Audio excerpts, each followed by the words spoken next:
Les gars, c'est le cas. Aujourd'hui, on se retrouve pour une nouvelle petite vidéo React où où il y a un gars qui va adopter une fourmi vache tueuse. Est-ce que vous vous rendez compte déjà? L'image, regardez-moi ça. Cette vidéo YouTube incroyablement virale où un gars nommé Coyote Peterson se laisse piquer par un cow killer. Et d'après sa réaction, on peut dire que cet insecte a l'une des piqûres les plus douloureuses du monde entier. Normalement, on voudrait rester loin de ces trucs. Mais je viens de trouver un site web qui nous en vend comme un animal de compagnie. Ah, Ils mais disent que cet sérieusement. insecte s'appelle un cow killer parce que sa piqûre est assez puissante pour tuer une vache littéralement. Qu'est-ce qui pourrait mal tourner, hein? Je vais l'ajouter au panier. Donc dans cette vidéo, je vais lui construire une maison. Je vais montrer tout ce qu'il faut savoir sur l'entretien d'un cow killer. Ce qui signifie que oui, je vais le laisser grimper sur mon bras. Hop, les gars, vous croyez que vous avez toujours lâché? Eh ben non, toujours pas. Vous oubliez pas de vous abonner, lâcher un like et mettre un petit commentaire, ça fait toujours plaisir. Allez, on reprend. Avoir tellement mal. Mais avant que la livraison arrive chez moi, j'ai sorti l'enclos et quelques pierres du désert pour construire sa maison. Pour commencer, j'ai empilé chaque pierre selon ce motif qui allait créer un aspect canyon à l'intérieur. La raison pour laquelle j'ai acheté ce type de pierre, c'est qu'elles ressemblent aux pierres dans les vrais canyons. Mais ouais, parce qu'elles sont tellement réalistes, ces pierres étaient très chères. Oui, c'est réellement combien elles m'ont coûté, on n'en parle pas. Vous voyez, les cow killers vivent dans les déserts à l'état sauvage. Ça a du sens puisque tous les animaux les plus mortels et douloureux vivent dans le désert. Quoi qu'il en soit, pour terminer l'aspect canyon de cet enclos, j'ai pris de la terre sablonneuse pour excavateur. Vous voyez, si je rajoute ce bol d'eau dans le réservoir et vous savez, je le verse comme ça. Puis, je mélange avec ma main. Et après une minute, cela se transforme en un substrat d'argile que je peux modeler en une jolie boule de crotte, ouais, un peu dégoûtant. Mais en gros, en utilisant cette argile, je vais aller la coller entre chaque pierre pour un peu les coller ensemble. Et on aura un joli décor en argile. Quoi qu'il en soit, après avoir mis tout ça sur les pierres et laissé sécher, ça a plutôt bien rendu. Mais l'étape suivante pour finir ce désert est bien sûr d'ajouter du sable ici. Parce que vous savez, les déserts ont du sable. Mais avant de mettre le sable, d'abord, j'ai ces gros sacs de pierres noires. Et apparemment, si je les disperse sur le sol avant de mettre le sable, cela devrait aider à absorber l'humidité excédentaire. Et cela favorisera probablement la croissance dans le désert. Ensuite, j'ai sorti un autre contenant. Je l'ai rempli de sable et de cette terre pour faire le substrat du désert.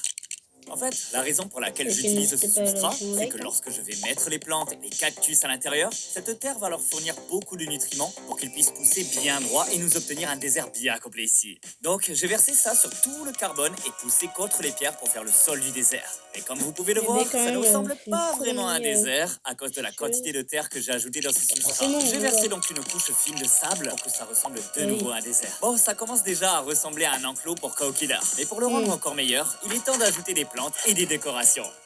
D'abord, pour les décorations, cela veut dire essentiellement du bois et des pierres. Parce que c'est à peu près tout ce qu'il y a dans les déserts. Pour être honnête, ils sont assez ennuyeux. Tout d'abord, j'ai mis du bois d'araignée autour du réservoir de manière aléatoire. Et j'ai même utilisé une partie pour créer de petits ponts au-dessus des canyons que le cow killer pourrait traverser. Ensuite, j'ai pris des bâtons plus longs et je les ai mis sur le côté du canyon pour faire comme si des racines en sortaient ou quelque chose comme ça. Ouais, très cool. Mais j'ai quand même trouvé des décorations sympas. Ils sont ici. La première, ce sont ces petits troncs, appelés bois choya. Et la raison pour laquelle ces décorations sont cool, c'est que choya, c'est un mot cool à dire, je vais pas mentir. Oh, et aussi, c'est cool parce qu'ils ont tous ces petits trous. Donc le cow killer peut courir à l'intérieur et s'y cacher pour y faire son nid. Donc ouais, c'est bien. Et pour la deuxième décoration cool, j'ai trouvé un scorpion vivant.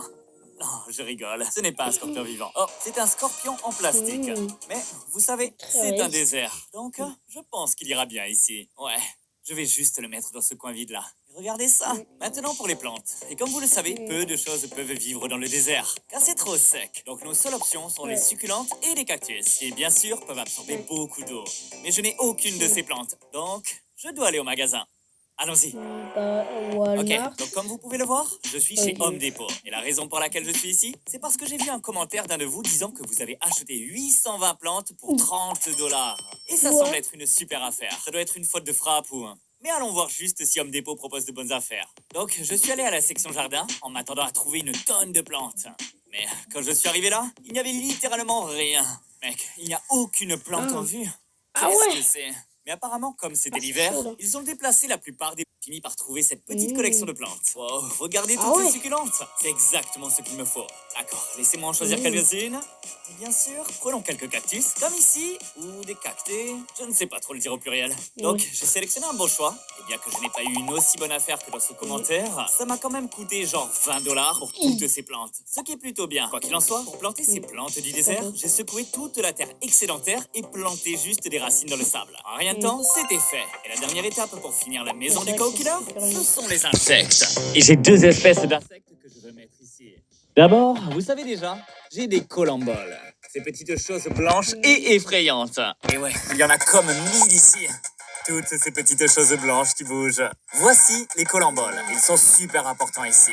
Parce qu'à un moment donné, je vais devoir vaporiser chaque plante et les arroser. Et les colamboles vont s'assurer de manger tout l'excédentaire qui pourrait apparaître grâce à l'humidité. Donc ouais, ils sont assez utiles. Laissez-moi les verser ici. Ouais, plutôt bien. Et ensuite, regardez, j'ai ces trucs, des verres de farine. Mais la vraie raison pour laquelle je vais les mettre dans l'enclos, c'est que je suis un peu curieux de voir si le cow-killer va juste les piquer. Honnêtement, je ne sais même pas si le cow-killer mange des insectes comme ça. Mais on va découvrir ça ensemble une fois qu'on les aura mis ici. Bon, cet enclos désert est maintenant terminé. Et ça veut dire que je dois récupérer le cow-killer. Ouais, je ne sais même pas pourquoi je prends ce genre de pet. Innovation La Roche-Posay. Tous les acides hyaluroniques. Bon les gars, ça a pris un moment avant d'être livré et je ne sais même pas pourquoi il est écrit poisson vivant alors qu'il y a un cow-killer dedans. Mais rapidement, je veux juste vous faire savoir un truc. Mon nouveau plush YouTube. C'est Monsieur Préhistorique. Mon dragon. Est-ce que c'est le moment de faire entrer ce truc et vous montrer ce qu'est un cow-killer de compagnie? Et bien sûr, le laisser grimper sur mon bras. Non, je n'arrête pas de le répéter, mais sérieusement, si je me fais piquer par ce truc, je vais souffrir énormément. Regardez le visage de ce gars. Je ne peux vraiment pas faire ça. Allez, allons juste à l'intérieur et ouvrons ça. J'ai coupé le ruban et sorti le contenant où l'insecte était censé être. D'accord, c'est pas très prometteur. C'est juste un contenant en plastique transparent. Eh bien, je vais juste retirer délicatement le couvercle et... Ok, s'il te plaît, j'espère que rien ne va sauter sur moi. Très doucement, j'ai utilisé des pinces pour déplacer l'essuie-tout dans un autre contenant. Et ensuite, j'ai déplacé l'essuie-tout pour essayer de dévoiler le cow-killer. Oh, je crois que je le vois dedans. Vous voyez ça? Attendez. Oh, regardez. Oh, c'est le cow-killer. Cela peut ne pas sembler être grand-chose, mais cet insecte ici est l'un des plus douloureux. Non pas juste des insectes, mais des animaux au monde. Mais je ne pouvais pas juste le mettre directement dans le nouvel enclos, car je devais d'abord finir de le construire pour qu'il ne puisse pas s'échapper. Car si ça arrivait, ça serait vraiment mauvais. Ok, il est là. Donc, je vais prendre le risque et le ramasser super délicatement. Et laissez tomber, d'accord, il est dans sa nouvelle maison. Peu de temps après, l'insecte est sorti de son essuie-tout et a commencé à explorer sa nouvelle maison. Mais considérant que le cow-killer a passé la semaine dernière dans cette boîte d'expédition, il doit avoir très faim. Donc je voulais le nourrir tout de suite. Et quand on cherche sur Google, ça dit que les cow-killers aiment manger du nectar, des larves et des insectes adultes. Donc je pense que d'abord, je vais lui donner un peu de cette nourriture en gelée pour insectes, que je donne habituellement à mes criquets. Et en gros, cela doit reproduire le nectar qu'ils trouvent dans les fleurs à l'état sauvage. Donc j'ai ouvert le paquet de gelée et je l'ai mis juste devant le cow-killer. En à peine une minute, il a dû sentir l'odeur, car il s'est directement approché et est resté là, semblant en manger. Yo, regardez le cow-killer. Il a juste mis son visage droit dans la gelée et il est en train de tout dévorer. Je suis presque sûr qu'il mange vraiment. Et ouais, il est resté là pendant 20 minutes tout entière à manger. Je lui ai finalement enlevé la gelée pour pas qu'il mange trop. De toute façon, je voulais voir si ce cow-killer allait manger les autres choses que Google a dit qu'il mangerait. Et l'une des choses qu'il dit manger est, si vous vous souvenez bien, j'ai mis des verres de farine ici. Laissez-moi voir si j'en trouve un. Et voilà, regardez, il y a juste un verre de farine dans le sable, juste là. Mais je veux juste le ramener au cow-killer et voir s'il réagit si je le dépose juste à côté de lui. Voyons voir ce qui se passe. Tout de suite, le cow-killer a remarqué le verre de farine et allé directement dessus. Mais même s'il a commencé à grimper sur le verre de farine, il ne semblait pas s'en soucier du tout. En fait, il a juste mis sa bouche dans le sable, là où était restée la gelée pour essayer de sucer tout le sucre qu'il y avait encore. Donc ouais, je suppose qu'il ne mange pas vraiment d'insectes. D'accord, il fait nuit et j'ai ma maman ici. Salut. La raison pour laquelle je l'ai amenée ici, c'est parce que j'avais besoin qu'elle filme le cow-killer quand il allait marcher sur mon bras. Mais d'abord, tu peux deviner ce qu'il y a dedans de basant sur le désert? Une sorte d'insecte? Ouais, c'est un insecte. En fait, tu peux probablement le voir. Il est dans ce petit contenant ici. En gros, si je retire ça, c'est cette petite créature rouge, appelée cow-killer. Parce qu'ils disent que sa piqûre est assez douloureuse pour tuer une vache, littéralement. Quoi? Oui, Tu es donc sérieux? la raison pour laquelle je t'ai appelé aujourd'hui, c'est juste pour que tu me filmes pendant que je le laisse grimper sur moi, car je pense pouvoir m'entendre juste avec lui. C'est vraiment une mauvaise idée. Donc Tu d'abord, je vais m'étonnes, mon commencer gars. par prendre son abdomen avec ses pincettes. Ne t'inquiète pas, ça ne fait pas de mal à l'insecte, parce que son abdomen est super fort. C'est juste comme un squelette. Mhm. Oups, je l'ai laissé tomber. Mais finalement, je l'ai repris et je l'ai mis dans le contenant. Alors, tu as un bon plan? Donc en gros, je vais juste commencer à le poser comme ça. Je ne veux pas qu'il devienne énervé quand il doit sortir. Qu'il puisse sortir tout seul. Et ça tuera une vache. Ah ouais, c'est ce qu'ils disent. Mais je ne pense pas que ça puisse vraiment. Tout ce que je sais, c'est que ça fait super mal. Il n'a Ouais. pas fallu longtemps avant que le cow-killer atteigne le bord du contenant et grimpe sur mon bras. Maintenant, on espère juste que ça ne me pique pas tout de suite. Je vais faire aucun mouvement brusque. Il peut penser que je suis mauvais et me piquer. Maintenant, je devais le laisser sur mon bras pendant au moins 1 minute. J'ai donc essayé de discuter avec ma maman pour me distraire. Quel est l'objectif de tout ça? Tu veux t'entendre avec ton animal de compagnie? Ouais, parce que tout le monde s'entend avec son chien et tout ça. Moi, je vais m'entendre avec mon cow-killer. Tu vois comment sa piqûre est juste en train de grimper sur moi? Il pourrait Je me m'entends piquer à de tout faire moment. de vache, quoi. À ce moment-là, il a commencé à avoir l'air plus agité. Et dès que le timer a atteint 60 secondes, c'était le signal que je devais enfin l'enlever. Mais il a fini par ramper autour, sur le côté de mon bras, où il est finalement tombé sur la table. Donc, j'ai rapidement pris l'insecte et l'ai remis dans son contenant. Voilà, on l'a. C'était vraiment Ouais. stressant. Je ne sais pas. Tu m'étonnes. J'avais l'impression de beaucoup parler, mais en réalité, mon cœur battait à 200 battements par seconde. Mais je peux dire que, Tu t'es lié? ouais, je me suis lié avec un cow-killer. Ouais, tu vas l'appeler comment? Le cow-killer. Le co-killer. C'est un super nom. Je ne me suis pas fait piquer aujourd'hui et je vais garder ce pet pendant un moment. Donc si vous voulez vraiment voir ça, honnêtement, je ne serais pas totalement contre de le faire. Alors si vous voulez me voir me faire piquer pour une vidéo, abonnez-vous. Parce que YouTube me montre combien une seule vidéo me... Alors, les gars, quand même, ce qu'il faut retenir, c'est qu'un cow killer, c'est super dangereux. Ça peut tuer une vache, mais c'est pas forcément toujours agressif. Car ça peut tuer une vache, mais si tu l'embêtes pas, ça va pas te faire forcément de mal, en fait. Mais ce qu'il faut retenir déjà, c'est que ça habite dans le désert.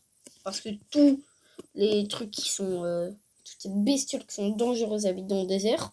Donc ça habite forcément dans le désert. Voilà pourquoi il a mis un terrain en mode désert.